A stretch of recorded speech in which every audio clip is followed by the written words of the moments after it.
L'objectif, c'est de consacrer un groupe d'élèves qui a suivi pendant 3 années une série d'activités comme des formations, 18 modules de formation, dont 3 des modules diplômants qui permettent à ces élèves, une fois sortis, d'être réinsérés socialement.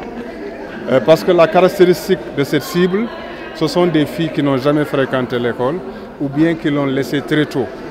Alors d'où la vocation du RABEC à accompagner cette cible-là. Parce que notre cible principale, ce sont les femmes et les filles qui n'ont jamais fréquenté l'école et qui pourraient, au sortir de nos interventions, avoir une seconde opportunité dans leur vie professionnelle. Donc c'est un programme de réinsertion sociale. Le programme fait maintenant 10 ans et que chaque 3 années, il y a une promotion qui sort. Donc c'est plus de 200 enfants qui ont eu à participer, à bénéficier de cette offre de services que nous leur faisons. Et parmi elles, une étude a été faite. Plus de 75% des filles qui sont sorties, maintenant, sont vraiment autonomes de manière économique. Mais ce qui est important pour nous, c'est moins le fait d'être réinsérées socialement parce qu'elles sont encore jeunes, mais que ces filles retrouvent leur dignité.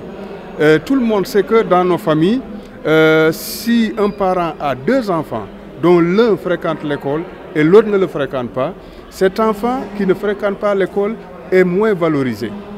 Même en matière d'attribution de vêtements, en matière aussi de souffrance dans la famille, celle qui est soumise au travail ménager est beaucoup plus endurante par rapport à ça. Et d'où nous, notre mission, à travailler beaucoup plus sur ce site sensible.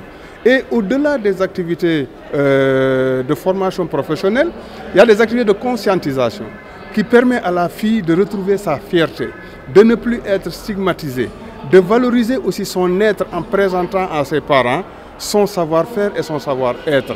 Combien sont-elles de filles à ne plus fréquenter l'école du fait d'un seul mot? Le maître qui dit à la maman « Yobuko, école, centre de formation, centre. Ta fille n'est pas intelligente ».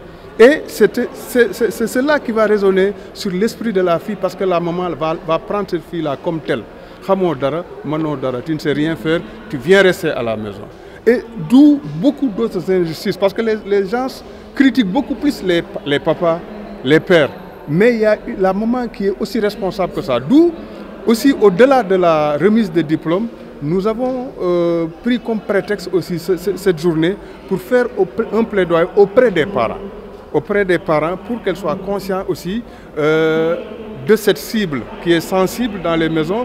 Parce qu'une fois que cette fille sera autonome, elle pourra aussi participer à la vie économique de la maison. Donc c'est un jour de plaidoyer auprès des parents, de sensibilisation, mais aussi de plaidoyer auprès des autorités. Parce que c'est un programme qui n'est pas subventionné ni financé depuis 8 ans. Depuis 8 ans, c'est le RABEC qui a développé une stratégie de pérennisation qui fait que même sans l'apport des autorités ou sans l'existence de partenaires techniques et financiers, nous pouvons en tout cas pérenniser ce genre d'initiative et suivre l'enfant même au sortir même de cette formation.